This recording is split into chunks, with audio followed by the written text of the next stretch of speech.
তো শিনু এখানে খাচ্ছে কি, এটা পটেটো স্প্রিং রোল, তাই তো? ভালো লাগছে খেতে? খেয়ে দেখো তো কেমন লাগে। শিনু মেলায় এসছে, মেলায় এসে খাচ্ছে পটেটো স্প্রিং রোল। এই তো মুখে লেগে গেল মেয়োনিজ আর সস। ভালো লাগছে?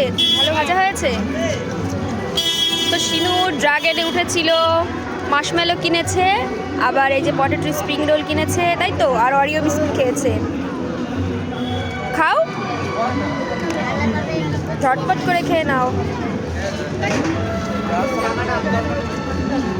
মেলাটা হচ্ছে গিয়ে ডায়মন্ড হারবার মেলায়, ডায়মন্ড হারবার থেকে।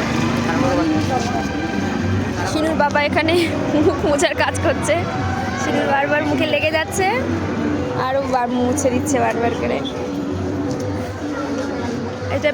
এটা হচ্ছে মেলার এন্ট্রি গেট।